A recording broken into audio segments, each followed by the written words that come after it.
Meu querido amigo Jeremias Neto, a minha história, na realidade, tem uma carga emocional muito grande. Eu diria até que os teus ouvintes, aqueles mais sensíveis, irão chorar e chorar muito com a história que eu vou te contar. Eu tenho que fazer isso, prometi a mim mesmo, principalmente antes de Jesus me recolher. Olha, eu quero falar sobre Jesus. Eu vou lhe fazer uma crítica, seu Jeremias. Eu sei que você está numa rádio cristã e, claro, você tem suas obrigações, mas, por favor, Jerê, fale mais sobre Jesus. As pessoas estão precisando ouvir falar de Jesus, até porque ele está voltando.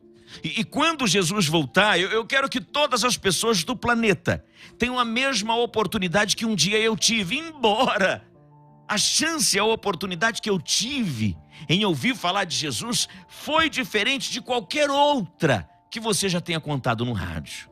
Mas registrado a minha queixa, eu quero contar a minha história.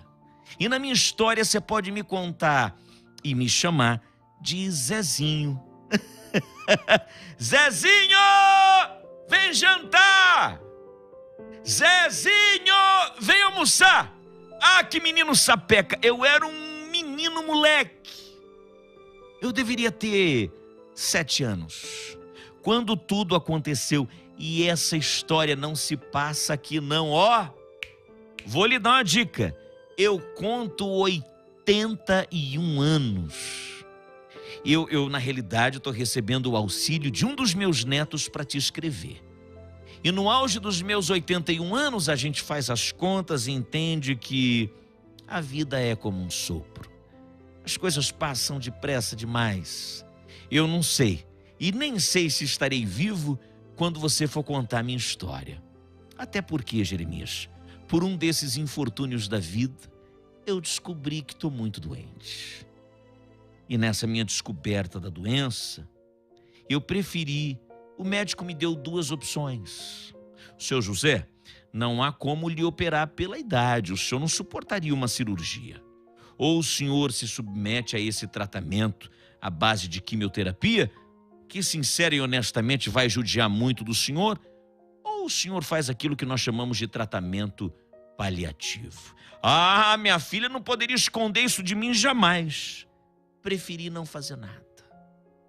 Eu não estou dizendo que isso seja a dica e o mais correto a ser feito, principalmente a você que vai contar minha história num programa de rádio tão famoso e de grande alcance, e também na internet, onde tanta gente te vê, te assiste, te ouve. Não, isso é a minha verdade, é a minha vontade que se estabeleceu. Eu preferi não. É claro que eu faço e tomo todos os remédios como paliativo, e Jesus vai esticar minha vida até o dia que Ele quiser, porque eu sei, sobre essa terra não ficarei nenhum segundo se Deus não quiser. E também, se Ele quiser, eu não morro agora. Vou daqui uns 20 anos, ainda terei a chance de ir até a sua rádio, a esta emissora tão belíssima que ouço todos os dias e me emociono com as histórias que você conta e tomo um cafezinho contigo que eu também adoro. Mas eu estava lhe dizendo, se eu estou com 81, a minha história começou há 75 anos atrás.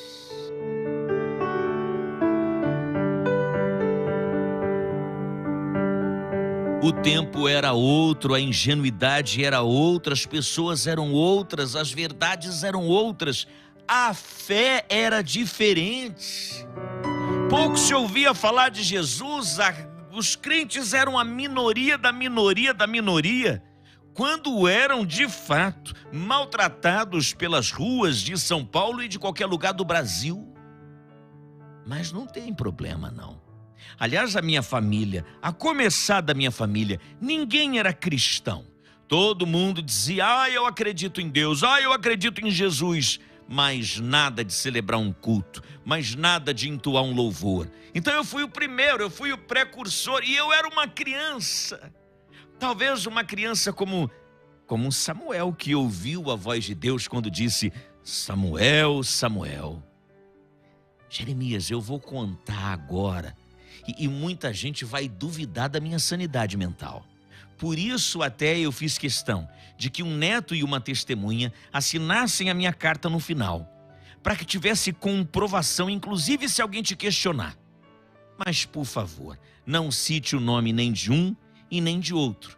Muito discretos, eles preferem apenas participar por detrás dos bastidores. Vovô, a história é tua, o direito é todo seu, então bora contar o que eu passo a viver aos meus 7 anos de idade.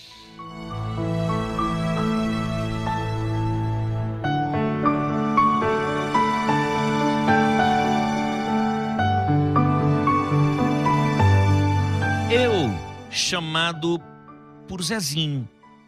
Como Zezinho? José é o meu nome. José, lógico, é meu nome. Mas quando criança, mamãe me chamava de Zezinho. Papai também me chamava de Zezinho. E essa coisa de Zezinho pra cá, Zezinho pra lá, ganha a família. Até que eu chego aos meus 7 anos de idade e desenvolvo uma febre misteriosa que ninguém conseguia descobrir.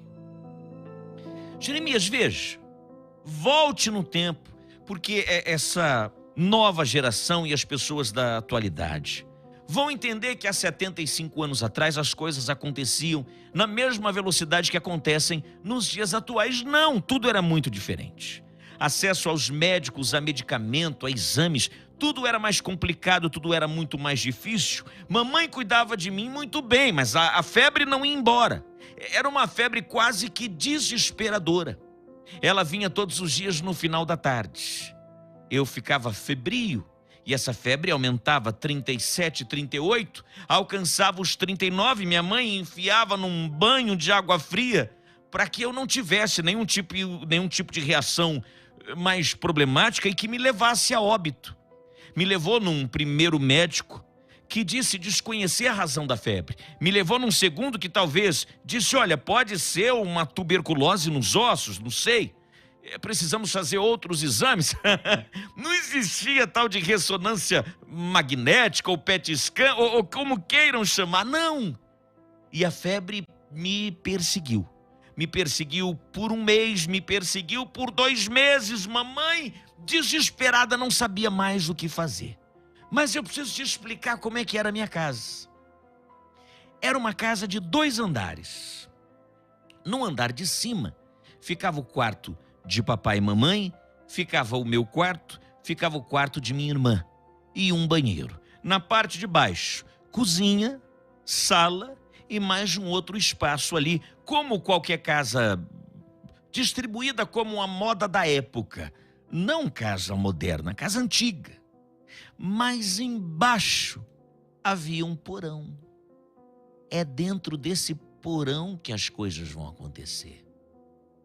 Um dia, eu nem sei se vão acreditar, mas vamos lá. Eu preciso contar. A febre que não cessava, mamãe que se desesperava, chamou todas as benzedeiras da região e nada funcionava. Chamou inclusive um padre de uma paróquia que ficava próxima à minha casa, também foi em vão. Uns diziam até que eu estava possuído pelo coisa ruim, que nada, papai brigava e argumentava dizendo não, não é nada disso. Menino está doente, só precisamos descobrir. Contaram até com a possibilidade de me levar a Belo Horizonte. Diziam que lá tinha um especialista, um pediatra muito famoso, que poderia resolver o problema. O que também ele acabou não conseguindo. Me levaram para Belo Horizonte. Mas o pediatra também não descobriu. Mas naquela noite, o próprio Jesus veio falar comigo. Eu ouvi a voz. Eu ouvi a voz que dizia, Zezinho, Zezinho, desce aqui que eu preciso falar contigo. Eu ouvi. Era meio da noite, meio da madrugada. Zezinho, mas assim, a voz que eu ouço de maneira muito audível, de maneira muito alta e clara, até achei que fosse papai ou mamãe me chamando. Zezinho, desce aqui que eu preciso falar contigo. Desce aqui. Desce, logo eu entendi. desça pro andar de baixo. Se eu tô no andar de cima dormindo, ou melhor, tentando dormir, era uma noite mais tranquila, inclusive. Eu não estava ardendo em febre como costumeiramente estava ardendo nos últimos 2 meses. Eu já havia passado por 1 milhão de médicos e nada havia resolvido. No entanto, eu obedeci àquela voz e desci a escada.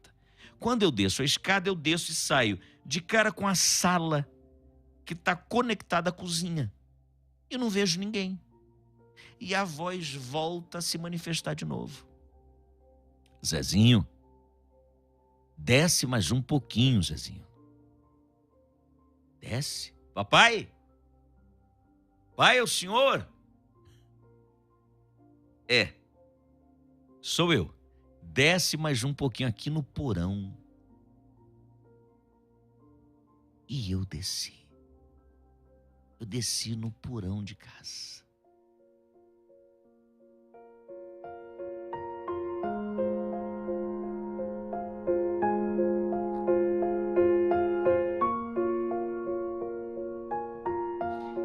Eu abri a porta, desço as escadas do porão.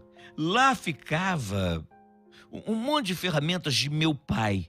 Quando eu digo ferramentas, eu estou falando do rastelo, da enxada, de coisas que costumeiramente se usava na época. E como se dizia e chamava, as tralhas de pescaria que papai guardava ali, somadas às coisas que mamãe ia amontoando. Mas tinha um banco de madeira. Quando eu desço, eu vejo aquele homem que estava de costas para mim quando eu desço, porque o banco de madeira ficava voltado para frente da parede, mas de costas para quem descia a escada do porão. Mas eu vi aquele homem de costas para mim, meio que reluzente.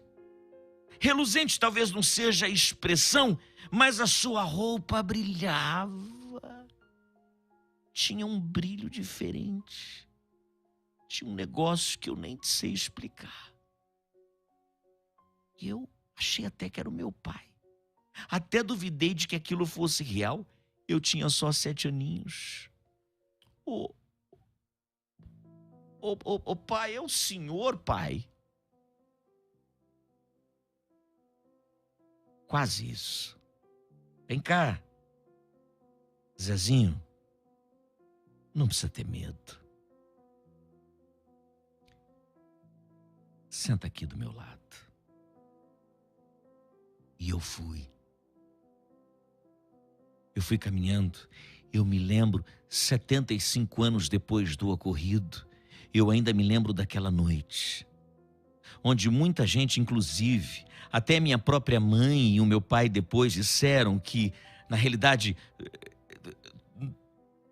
foi um sonho. Eu estava ardendo em febre e aquilo foi uma visão que eu tive. Foi, sei lá, uma visão, mas não foi. Foi real. Não foi delírio. Não foi delírio, não. Foi verdadeiro, foi verdade. Eu sentei e me assentei do lado dele, no banco de madeira no porão.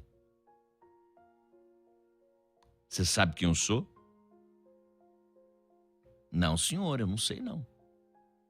O senhor estava falando que era o meu pai? Pois é, Zezinho. Deixa eu me apresentar a você. Meu nome é Jesus. Jesus? É, Jesus. Você já ouviu falar do meu nome? Eu já ouvi a minha mãe comentar alguma coisa a respeito.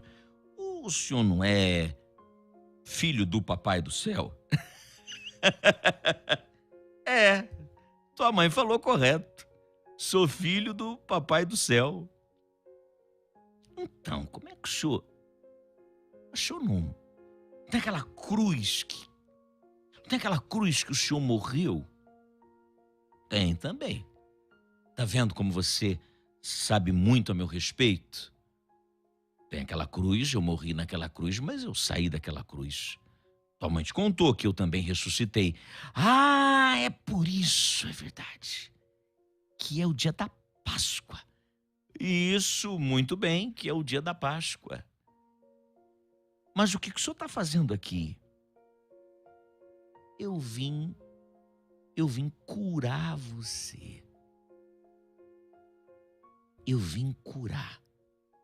O senhor veio me curar. É. O senhor saiu do céu, porque o senhor mora do céu. O senhor mora lá no céu. Moro. E o senhor saiu do céu para vir me curar. Tá vendo?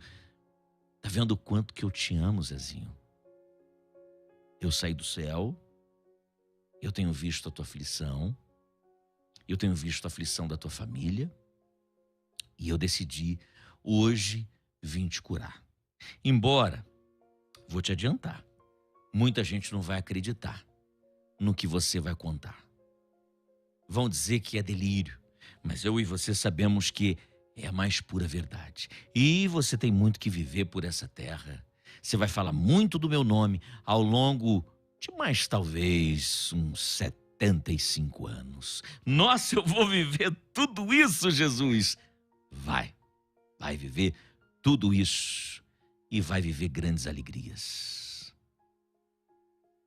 Olha, quando você sair desse porão, você vai voltar para tua cama e nunca mais essa febre vai te atormentar. É mesmo? É mesmo. Tô falando a verdade.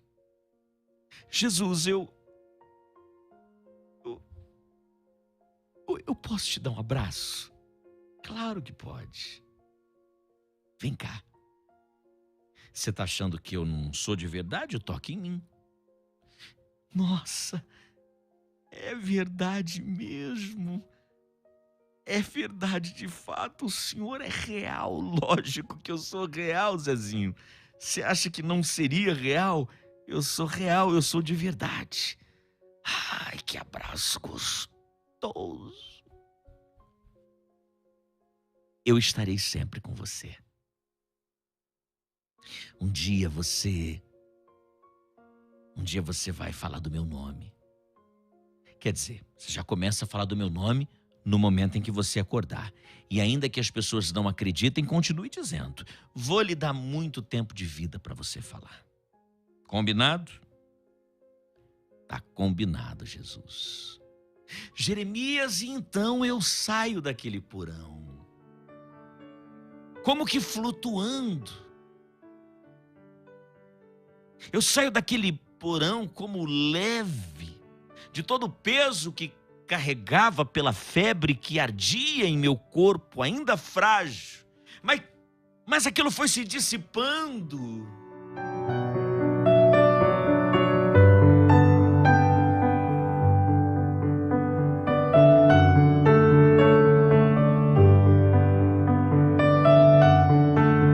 E conforme o próprio Jesus disse, eu, Zezinho, naquele dia e daquele dia em diante, nunca mais tive febre.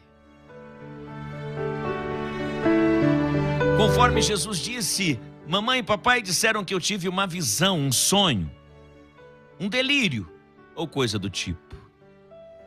Mas eu estive com o próprio Jesus no porão da minha casa.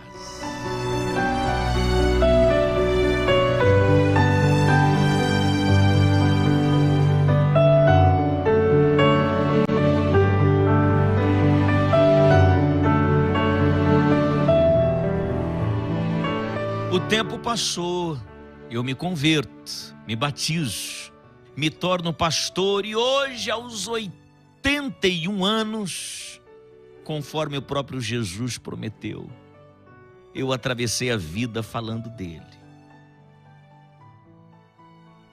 Ele me prometeu que daria mais 75 anos e ele cumpriu. Sei que está chegando o meu momento, a minha hora. Sei que está chegando o momento da partida. Como disse Paulo, vou sendo derramado. O tempo vai acabando, combati o bom combate, completei a carreira e guardei a fé, mas eu não podia deixar de te escrever para falar e contar que Jesus é de verdade. Você acredita que eu já contei esse testemunho inúmeras vezes, mas para uma multidão de gente como hoje você está contando, é a primeira vez. Eu nunca fui muito de querer os holofotes para mim. Foi mais incentivo dos meus 2 netos que hoje me ajudam a te escrever. Mas para ficar registrado que Jesus é de verdade.